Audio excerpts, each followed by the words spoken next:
Hi, I'm Robin Waite, author of best-selling book Online Business Startup, and in this video I'm just going to give my take on how to use Facebook for small businesses.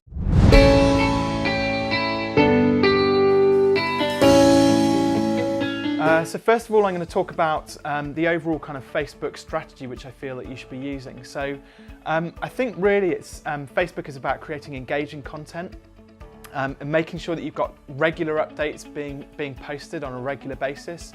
What I mean by engaging content is rather than kind of just single text, lines of text entry for your status updates, perhaps think about how you can maybe introduce video into your timeline for your business's page, how you can use different sorts of imagery, and you can also upload files. So you can upload things like brochures and documentation about your business that you feel that your customers might find interesting.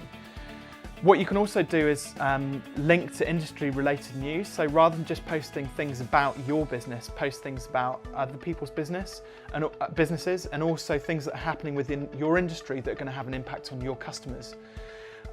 You can write, you're probably already writing very engaging blog articles, but equally make sure that you're posting an engaging summary of that blog article onto the Facebook post. It's quite a common mistake to just literally cut and paste the link onto the Facebook post, and it doesn't really tell anybody about why they should bother going to read that blog article.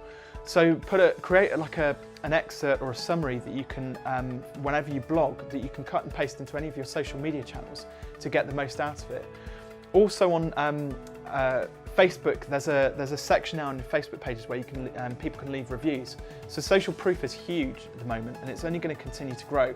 So when somebody finds your page, they want to know whether you're trustworthy, reliable, if they haven't heard of your business before, how many businesses have you worked with, what sort of customers have you got.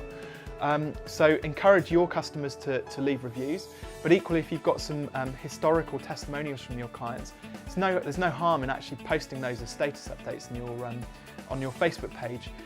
Because it all just adds to your credibility and authority about your business and builds trust. Ultimately, the way to get new customers is to give stuff away for free and build as much trust as you possibly can with them. There's something on Facebook called, you'll notice whenever you post something called reach, and there's a little button which says boost this post. So reach is the amount of people, so you might have 1,000 people who like your page, but reach is the amount of people when you post something on that page that post is reaching. So you can, I mean Facebook, it's a bit of a misnomer really. Yeah, you could pay to get your post out to more people, but if your post is engaging enough in the first place, it's likely that it'll be shared, people comment against it, they will like it, without the need to have to spend money on it. But equally, this is how Facebook makes a lot of money. So I'm a bit skeptical as to how useful the post boost button is, because it's going to cost you something to reach the audience of people who already like your page. So it's a bit confusing in that matter.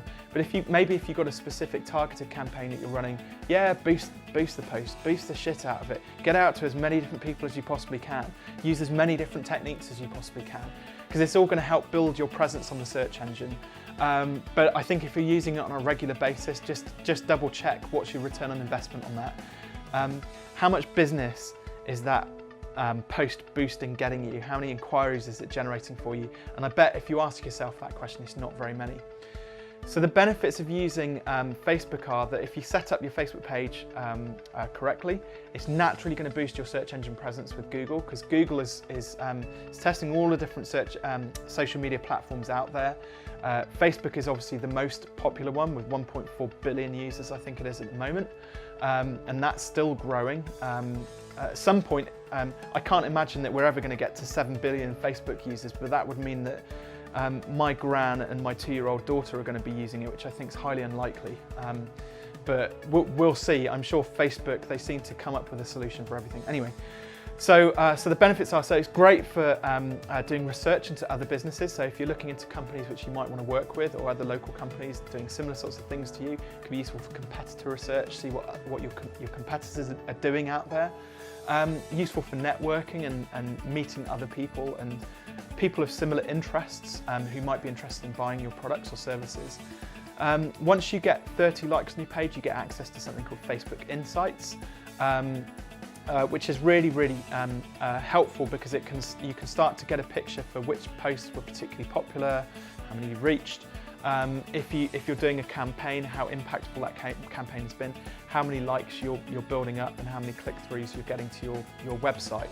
One of the major benefits of Facebook is that it's completely free. So Facebook has spent like hundreds of billions of dollars developing this application for your benefit. Okay, so also for their benefit, they're a business, but equally there are a lot of really great upsides to using Facebook, and it's totally free, so use it.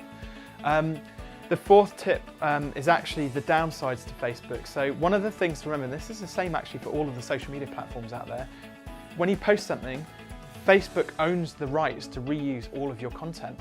And equally, they own the rights to all of this content that you've got up there, not just the right to use it, they own it. So if Facebook closes down, all of that content is just going to go with it. Now, Facebook isn't just going to close down overnight, but if they decide to switch a feature off that you've been using, you're not going to get access to that data or the traffic that is creating for your business. Also, Facebook has spent a lot of time over the last couple of years of how to monetize their offering, and so you're starting to see a lot more of a commercial side to how Facebook is working in terms of sponsored videos. So there's a downside to that in terms of it's creating an awful lot of noise on the web, but equally there's a plus side because you can buy into some of that and hopefully boost your business through using some great sort of Facebook marketing strategies which are available to you now. So just to summarize those key points, first of all, think about what your strategy for using Facebook is going to be. Look at the difference between, look at how well your posts are reaching your audience. And I talked about the benefits, the upsides and the downsides to using Facebook. And it may or may not be right for every single business. A lot of business owners still think that it's a common misnomer is really businesses think that they're going to see no benefit to having Facebook. Well, if you could look out on the street and if you know that your perfect customer is a 45-year-old woman who is well dressed, drives a Range Rover, shops at Harvey Nichols, that's gold dust because you can generally look out on the street and see that person get out of their Range Rover, they're really smartly dressed and they walk into Harvey Nichols. Facebook gives you access to all of that demographic information. So why would you not buy into it? And equally on the business to business side of things, you know that the perfect person to target from a B2B perspective is that the CEO of a company turning over £100 million or more with 200 employees, etc. You can also start to pull out some of that information using the demographics and understand where they hang out.